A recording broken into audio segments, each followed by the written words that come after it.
nasci aqui, nessa mesma rua que vai em frente.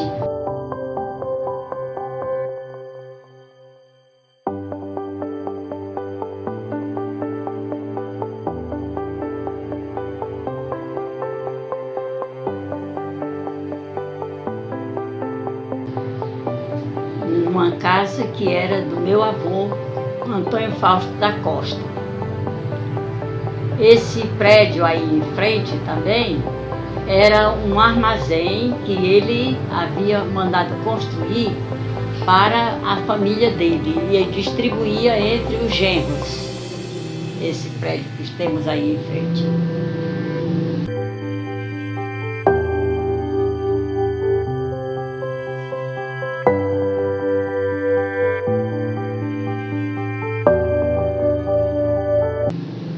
As filhas, ele tinha muitos filhos.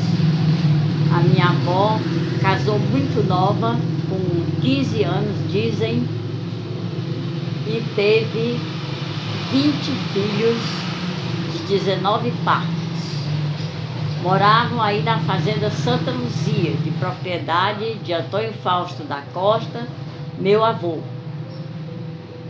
O nome Antônio Fausto da Costa não lembra muito a família, porque a família é a família Marques, de origem portuguesa, que se fixou nessa região na época quase do início da colonização. Mais ou menos a família veio no tempo da criação de gado no sertão, no ciclo do gado, que foi quando essa região foi ocupada. Entre Rios era o nome que davam a Macaraú. E antes de Entre Rios, chamava-se Barra do Macaco. Porque aqui nós temos a junção do rio Macaco com o rio Acaraú. O rio Macaco fica aqui à nossa esquerda e o outro rio, que é o Acaraú, que é um grande rio do Ceará, que vai desembocar no Atlântico, fica aqui à nossa direita. Como a região era uma região fértil, inexplorada, e na margem de dois rios, aqui se dá a confluência do Macaco com o Acaraú, então a região era uma região que não era muito ocupada nem desmatada. E os boiadeiros que vinham, dizem isso foi o que me contaram desde a minha meninice na escola. Tivemos excelentes professores do primário no passado, entre elas Dona Fransquinha Prado. A Dona Fransquinha não era daqui, mas ela veio e era excelente professora. Naquele tempo não havia grupo escolar, era só a escola isolada. Ela tinha o que chamavam naquela época, ela falava sempre, propedêutico, que era o ginásio chamado. Mas ao longo dos anos eu fui entendendo como ela sabia as coisas.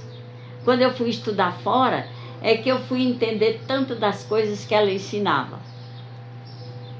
E ela fazia coisas maravilhosas naquela época para toda a população. A escola dela era uma escola isolada, mas hoje nós teríamos o que depois foi chamado de grupo escolar, porque ela ocupava toda a família dela na escola, nas aulas que dava pela manhã, e se prolongava, começava, não era muito cedinho não, ia até mais ou menos à tarde. A gente só saía na hora do almoço, ia de manhã e terminava já à tarde, numa pobreza enorme. A maior parte dos alunos levavam os assentos, as cadeiras na cabeça, com o livro, caderninho costurado na máquina, e ela ocupava. O marido, que era seu Alexandre do Vale, dava matemática. A filha mais velha chamava-se Aide, ocupava-se do ditado. A Ieda, que era uma segunda, ela ensinava a ler. E a dona Frasquinha, ela ficava coordenando tudo. Eram muitos alunos, era muita gente. A casa dela era toda ocupada, alpendre, sala, tinha uma mesa muito grande na sala, onde ela distribuía os maiores, que ela mesma ensinava. Leitura e declamação, e todas as histórias, geografia, ciências, tudo isso ensinavam nessa escola. Eu estive lá desde a alfabetização.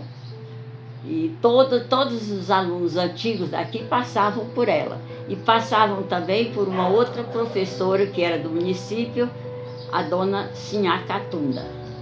Também era de Santa Quitéria e fez um grande trabalho, isso na minha época, na minha meninice. Lógico que antes de mim, outros alunos aprenderam e havia um grande interesse pelo ensino. Não tinha muita coisa, não tinha novidades, mas existia uma grande amizade entre as pessoas. Também a juventude era muito diferente e as crianças também se ocupavam muito com brincadeiras de roda. Os meninos jogavam peões, faziam gaiolas, passavam o dia e tomavam muito banho no rio, pescavam. E viviam assim, era uma coisa completamente diferente de hoje. Mas havia alegria e havia amizade entre as pessoas. Depois disso, quando o meu irmão mais velho, o Aníbal, foi estudar em Groaíras, no templo do Padre Sancho. Mas ele era muito tímido, eu sou mais nova do que ele. Mas ele era muito tímido e não queria ir sozinho. Aí o papai disse, pois então você vai também, Dulcinea, e fica lá. Aí nós fomos para a casa do senhor chamado Raimundo Mesquita. O papai pagava uma mensalidade, nós ficávamos lá e íamos para as aulas do colégio que era da paróquia. E lá ficamos uma temporada. Não muito logo, eu me lembro que eu fiquei só um semestre. Mas mesmo assim foi de grande utilidade na minha vida. Eu toda a vida fui curiosa e gostava de aprender as coisas. E hoje já tem alguma falhazinha na memória, mas nessa época não. Eu tinha uma memória fabulosa. Para a história, aprendia tudo que eu ouvia, eu era curiosa nesse sentido. Depois vim para cá, continuei no colégio, na escola da dona Mafisa Mesquita, esposa do Arthur Castor Pinto, que também formou-se, casou-se com esse rapaz daqui, que morava no Rio, e veio também lecionar aqui em Macaraú. Acho que era professora do estado, era de Heriutaba ela. Também prestou grandes serviços ao nosso povo. E assim nós fomos levando. Depois eu fui estudar em Sobral, passei um semestre no patronato Maria Imaculada, me preparando para o exame de admissão, que naquele tempo era quase um vestibular. Fiz o vestibular no ginásio São José, que a diretora era a dona Dinorá. A dona Dinorá, que era irmã do Monsenhor Olavo Passos, que era o vigário-geral da diocese. A dona Dinorá havia estudado no Rio de Janeiro, era muito preparada e uma pessoa santa, uma mulher extraordinária.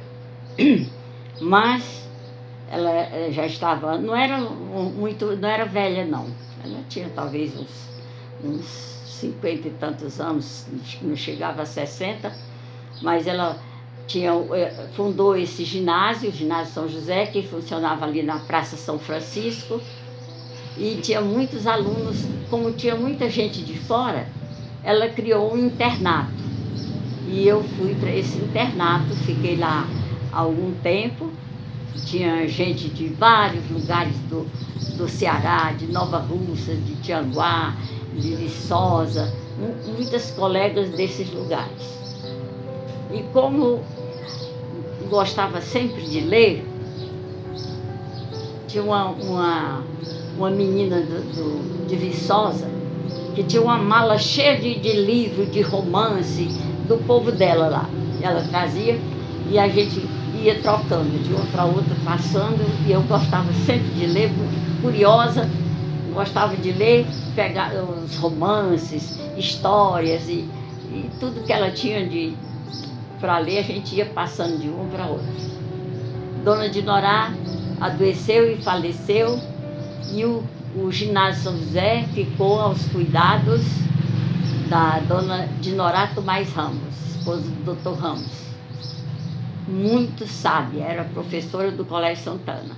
E assim nós ficamos lá com gente de Groaíras. Tinha uma grande amiga minha, que era a Jessi Mendes. Foi ela até que incentivou para eu ir para lá. E depois da morte da dona Honorina Passo, a dona Dinorá ficou vários anos como diretora do ginásio São José e cresceu bastante. Tinha muita gente no internato, meninas de vários lugares do interior do Ceará. E assim nós vivíamos uma vida tranquila, preocupada muito com os estudos e também com a religiosidade.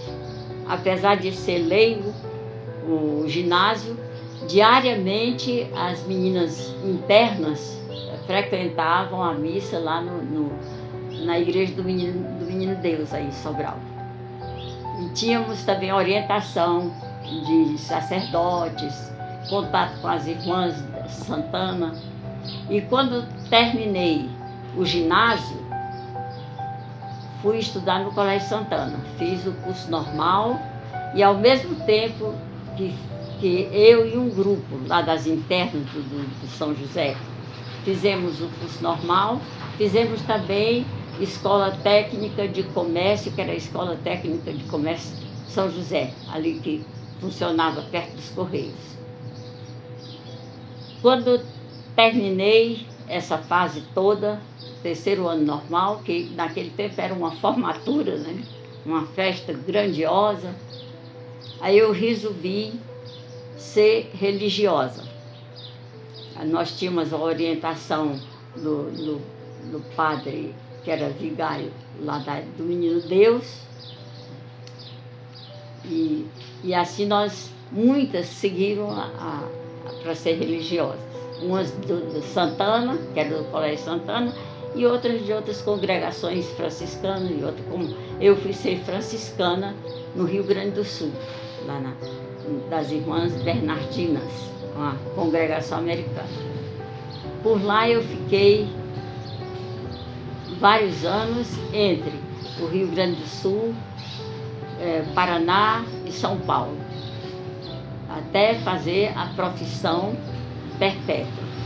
Depois disso, com toda aquela influência do Concílio Vaticano II, houve muitas mudanças enormes no procedimento das congregações e tudo. Aí um grupo aqui do Ceará queríamos vir para cá, mas a congregação fundou uma casa em Itapipoca e tinha casa em Fortaleza, mas não nos mandou para cá, mandou várias pessoas para outros lugares diferentes, as que eram aqui do Ceará, espalhou em vários lugares, São Paulo, no Rio Grande do Sul, em vários municípios do Rio Grande do Sul, Caí, Caxias do Sul e outros mais, e as daqui ficaram por lá e mandaram de lá para cá. Isso até que nos chocou um pouco e revoltou, né? Porque se a nossa família era daqui, por que não nos mandavam para cá, já que tinham fundado o colégio aqui, né? Aí foi se desgostando, e foi o período que eu vim visitar a minha família, Depois de 7 anos lá foi que eu vim a primeira vez aqui. Aí o papai estava adoentado e ele disse, minha filha, estou velho, vou morrer e você não vai estar aqui. Aquilo me marcou, sabe? Eu fiquei pensando, será que vai ser mesmo? Aí eu pedi para sair da congregação. Saí e vim para Fortaleza, que tinha irmão meu que morava lá, e fiquei lecionando em vários colégios. Lecionei no Colégio São João, no Nossa Senhora de Lourdes, no Capistrano de Abreu, no Raquel de Queiroz, isso por muitos anos. Já quando estava próximo de sair, eu entrei para a prefeitura também, dava aula no Colégio Nossa Senhora de Lourdes pela prefeitura, porque tinha um contrato, e dava aula nos colégios particulares. Depois, antes de me aposentar, o papai faleceu e a mamãe ficou só com a minha irmã, e a mamãe também já estava adoentada, e só ela e a minha irmã, tinha os meus irmãos aqui, mas em casa mesmo só a minha irmã e a mamãe. Aí eu resolvi vir para cá e fui trabalhar no colégio da prefeitura aqui, no tempo do Joaquim Muniz. Fiquei na direção do colégio e dava aula também. Isso no tempo da Alba, que é professora, que foi professora há muito tempo, né? E assim nós ficamos durante esse tempo todo e fui ficando aqui por muito tempo e aí permaneci. A mamãe faleceu e eu continuei aqui e aqui estou até hoje.